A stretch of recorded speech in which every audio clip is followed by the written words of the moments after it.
ये मत भूल डाबर कि तेरी दहशत और ताकत शंभू की हिम्मत की मोहताज है। हिंदी सिनेमा के एक ऐसे जाने माने कलाकार जिनका नाम है शत्रुघ्न प्रसाद सिन्हा। हम बात करने वाले हैं खामोश यानी कि शत्रुघ्न सिन्हा की, जिनका जन्म 15 जुलाई 1946 को एक भारतीय अभिनेता और राजनीतिज्ञ के रूप में हुआ। वह अखिल भारतीय तृणमूल कांग्रेस टीएमसी के सदस्य के रूप में आसनसोल निर्वाचन क्षेत्र से लोकसभा सांसद है और इससे पहले वह पटना साहिब से लोकसभा सांसद में चुने गए थे। वह 1996 से 2002 और 2002 से 2008 के दौरान राज्यसभा के सांसद भी रहे। वह अटल बिहारी वाजपेयी सरकार में केंद्रीय स्वास्थ्य और परिवार कल्याण और जहाज रानी मंत्री थे और वह 2014 से 2019 तक परिवहन, पर्यटन और संस्कृति पर स्थायी समिति के सदस्य और विदेश मंत्रालय और प्रवासी भारतीय मामलों के मंत्रालय में कह सकते हैं सलाहकार समिति के सदस्य थे। सिन्हा का जन्म 15 जुलाई 1946 को पटना बिहार में भुवनेश्वरी प्रसाद सिन्हा और श्यामा देवी सिन्हा के घर हुआ था। अगर हम बात करें उनके परिवार की, वे 4 भाइयों राम, लक्ष्मण, भरत और स्वयं में सबसे छोटे हैं।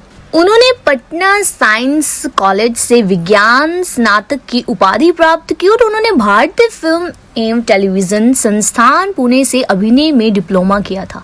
वर्तमान में संस्थान में उनके नाम पर डिप्लोमा छात्रों को छात्रवृत्ति प्रदान की जा रही है और वह मुंबई चले गए, जहां उन्होंने फिल्म उद्योग में अपना करियर शुरू किया। उनका विवाह पूर्व मिस इंडिया पूनम सिन्हा से हुआ और सिन्हा को अभिनय का पहला मौका देव आनंद की फिल्म प्रेम पुजारी में एक पाकिस्तानी सैन्य अधिकारी की भूमिका निभाने का मिला। इसके बाद उन्हें 1969 में मोहन सहगल की फिल्म साजन में एक पुलिस इंस्पेक्टर की छोटी सी भूमिका मिली। प्रेम पुजारी की रिलीज में देरी हुई, इसीलिए उनकी पहली रिलीज फिल्म साजन थी और बाद में वह प्यार ही प्यार, बनफूल, मनमोहन देसाई की रामपुर का लक्ष्मण भाई हो तो ऐसा, सुल्तान अहमद की हीरा और विजयानंद की ब्लैकमेल में खलनायक भूमिका में दिखाई दिए और 1971 में गुलजार की मेरे अपने में आने से पहले उन्होंने कई फिल्मों में सहायक भूमिकाएं निभाई। फिल्म सबक 1973 में उन्हें उनकी भावी पत्नी पूनम सिन्हा, जिन्हें उस समय कोमल कहा जाता था, के साथ लिया गया था और उन्होंने खिलौना 1974 में दुलाल गुहा की दोस्त 1970 में आ गले लग जा, झील के उस पार और गैम्बलर में सहायक भूमिकाएं निभाई। उन्होंने अमिताभ बच्चन के साथ रास्ते का पत्थर, यार मेरी जिंदगी, शान और काला पत्थर जैसी फिल्मों में अभिनय किया, जिसमें शान सबसे बड़ी सफलता थी और बाद में उन्होंने बॉम्बे टू गोवा, दोस्ताना और नसीब में अभिनय किया। 1970 से 1975 के बीच मुख्य नायक के रूप में उनकी फिल्में हिट नहीं रही और मुख्य नायक के रूप में उनकी पहली सफल फिल्म 1976 में कालीचरण थी। सुभाष घई कालीचरण की कहानी को लेकर ना एनएनसीपी के पास गए और कहा कि वह अपनी पहली फिल्म निर्देशित करना चाहते हैं। ऐसे में एनएनसीपी कुछ दिनों के बाद निर्माण के लिए तैयार हो गई, लेकिन कालीचरण की मुख्य भूमिका में केवल राजेश खन्ना को लेना चाहते थे। तभी जब एनएनसीपी ने राजेश खन्ना से पुष्टि की कि खन्ना के पास वर्ष 1976 और 1977 के लिए तारीखें ही नहीं है, तो सीपी ने सुभाष घई को स्क्रिप्ट के साथ आगे बढ़ने और सिन्हा के साथ कालीचरण का निर्देशन करने के लिए कहा।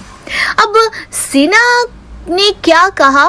खान दोस्त, यारों का यार, दिल लगी, विश्वनाथ, मुकाबला और जाने दुश्मन में मुख्य भूमिका निभाई। इसके बाद वह 80 के दशक की शुरुआत से लेकर 90 के दशक के मध्य तक एक भरोसेमंद एक्शन हीरो बन गए।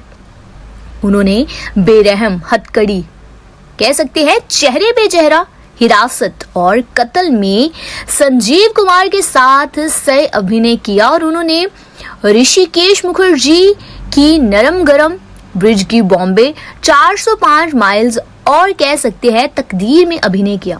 उन्होंने 1981 में फिल्म नरम गरम में गायिका सुषमा श्रेष्ठ के साथ आर.डी. बर्मन द्वारा संगीतबद्ध गाना एक बात सुनी है चाचा जी गाया है। हालांकि जब मुख्य नायक के रूप में उनकी फिल्में जैसे प्रकाश मोहरा की ज्वालामुखी, अमजद खान की चोर पुलिस, अमीर आदमी गरीब आदमी और कह सकते हैं कि राज खोसला की मेरा दोस्त मेरा दुश्मन जैसी फिल्में समीक्षकों द्वारा सराहना के बावजूद फ्लॉप हो गई। और फिर क्या था, मुख्य नायक के रूप में उनकी जिंदगी पर, उनके करियर पर पूरी तरह से खतरा मंडराने लगा। उन्होंने 1983 में रिलीज कोयला खदान श्रमिकों के जीवन पर आधारित फिल्म कालका का निर्माण और अभिनय भी किया। इसके बाद उन्होंने कह सकते हैं दिले नादान, आज का एमएलए, राम अवतार, मकसद और पापी पेट का सवाल है जैसी फिल्मों में मुख्य नायक राजेश खन्ना के साथ भूमिकाएं पाकर वापसी की। और 80 के दशक के मध्य में उनकी अन्य हिट फिल्मों में जीने नहीं दूंगा, भवानी जंक्शन, आंधी तूफान, इल्जाम और असली नकली शामिल थी।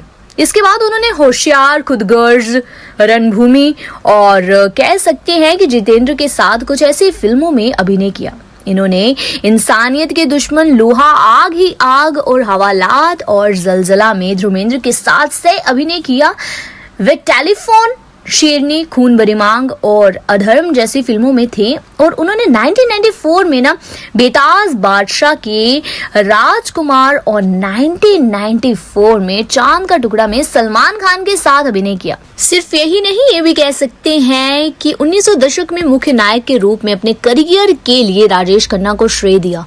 हालांकि शत्रुघ्न सिन्हा के आने से उनकी दोस्ती प्रभावित हुई और 1992 के चुनाव में राजेश खन्ना के खिलाफ भाजपा उम्मीदवार, हालांकि कांग्रेस उम्मीदवार के रूप में खन्ना ने सिन्हा को 25,000 वोटों के अंतर से हराया था।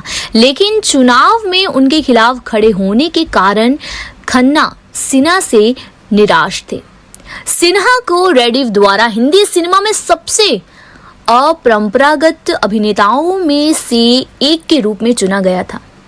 ऐसे में अन्य अजय देवगन, अमिताभ बच्चन, इरफान खान, राजेश खन्ना, रजनीकांत, शाहरुख खान और सुनील शेट्टी थे।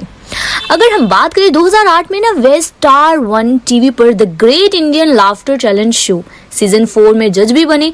3 अक्टूबर 2009 को Sinha Sony Entertainment Television Asia के शो 10 का दम सीजन 2 में एक विशेष एपिसोड के होस्ट के रूप में दिखाई दिए और वर्तमान में महुआ चैनल पर लोकप्रिय गेम शो कौन बनेगा करोड़पति के भोजपुरी संस्करण की मेजबानी कर रहे हैं। उन्होंने राम गोपाल वर्मा की फिल्म रक्त चरित्र में मुख्यमंत्री एन.टी. रामाराव की भूमिका भी निभाई। तो ये तो थे हमारे बॉलीवुड सिनेमा के एक ऐसे कलाकार जिनका नाम सुनते ही हर कोई हो जाता है खामोश।